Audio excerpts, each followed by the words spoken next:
السلام علیکم ورحمۃ اللہ وبرکاتہ۔ خیر مقدم ہے آپ کا فدا نامے میں۔ شمس الائمہ امام الحنیفہ، فقیہ، محدث، متکلم، مدرس، صاحب تصانیف کثیرہ، امام الکبیر، فاضل جلیل حضرت شمس الائمہ علامہ عبدالعزیز حلوائی رحمہ اللہ علیہ کے حوالے سے عرض کرنے کی سعادت حاصل کر رہے ہیں۔ اس امید کے ساتھ ویڈیو پسند آنے کی صورت میں لائک کریں، شیئر کریں اور فدا نامہ یوٹیوب چینل کو سبسکرائب کریں۔ حضرت عبدالعزیز حلوائی رحمہ اللہ علیہ 5ویں صدی ہجری کے فقہائے حنفیہ کے سرتاج ہیں۔ ابن کمال پاشا نے آپ کو مجتہدین فی المسائل میں شمار کیا ہے۔ بخارا میں آپ اپنے وقت کے امام الاحناف تھے۔ حضرت علامہ عبدالعزیز حلوائی رحمہ اللہ علیہ کے والد بہت مفلس اور تنگ دست تھے۔ مٹھائی بنا کر بیچا کرتے تھے اور ان کا گزر بسر یہی تھا، اور ان کی عادت یہ تھی کہ اکثر وہ پیشتر علماء فقہاء کو مٹھائیاں وغیرہ بھیجتے رہتے تھے تحفتاً، اور ان سے عرض کرتے کہ میرے بیٹے کے لیے بس دعا فرمائیے کہ اللہ تعالیٰ میرے بیٹے کو علم دین کی دولت سے مالا مال فرمائے۔ ان کی سخاوت،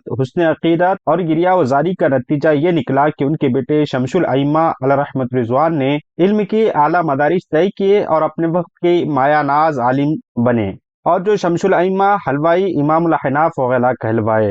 ان کے شاگردوں میں شمس الائمہ سرخسی، فخر الاسلام بزدوی اور ان کے بھائی صدر الاسلام کا نام نمایاں ہے۔ اس سے یہ پتہ چلتا ہے کہ جو شخص خلوص اور للہیت کے ساتھ جو بھی نیت رکھتا ہے کہ اللہ تعالیٰ اس کے بیٹے کو عالم دین بنائے، تو اللہ تبارک و تعالیٰ اہل علم کے دلوں میں اس کی قدر پیدا کر دیتا ہے، اور ان کی برکت سے اللہ تعالیٰ اس بندے کو علم دین کی دولت سے مالا مال فرماتا ہے۔ حضرت امام الائمہ عبدالعزیز حلوائی رحمہ اللہ علیہ کے تصانیف میں المبسوط، نوادر فی الفروع، فتاوی فی الفروع، شرح ادب القاضی، امام ابو یوسف وغیرہ مشہور ہیں۔ حضرت شمس الائمہ عبدالعزیز حلوائی رحمہ اللہ علیہ کا اسم گرامی عبدالعزیز، کنیت ابو محمد، لقب شمس الائمہ تھا۔ آپ کا سلسلہ نسب کچھ یوں تھا: شمس الائمہ عبدالعزیز حلوائی بن احمد نصر بن صالح حلوائی بخاروی علیہم الرحمہ۔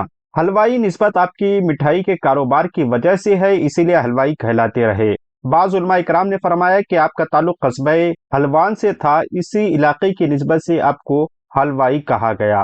اس سے معلوم ہوتا ہے کہ علماء اکرام کو تجارت کرنی چاہیے، خوددار ہو کر یکسوئی کے ساتھ دین متین اور ملک و ملت کی خدمت میں منہمک رہ سکیں۔ امام الائمہ عبدالعزیز حلوائی رحمہ اللہ علیہ نے کمال پاشا نے آپ کو مجتہدین فی المسائل شمار کیا ہے۔ حضرت عبدالعزیز حلوائی رحمہ اللہ علیہ نے فقہ حسین بن علی نصفی، شاگرد ابی بکر محمد بن فضل، تلمیذ عبداللہ مونیسی سے حاصل کی، اور حدیث کو ابی شعیب صالح بن محمد بن صالح بن شعیب اور ابی سہل احمد وغیرہ سے حدیث سنی اور روایت کی۔ امام طحاوی رحمہ اللہ علیہ کی شرح معانی الآثار ابی بکر محمد بن عمر بن حمدان سے روایت کیا۔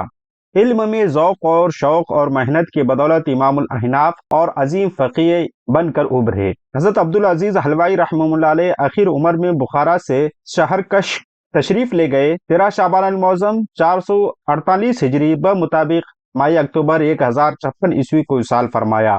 آپ کی نعش مبارک کو شہرکش سے بخارا منتقل کیا گیا اور بخارا میں ہی آپ کو سپرد خاک کیا گیا۔ ہماری دعا ہے کہ رب قدیر آپ کے قبر انور میں رحمت انوار کی بارشیں نازل فرمائے۔ ملتے ہیں اگلی ویڈیو میں۔ السلام علیکم۔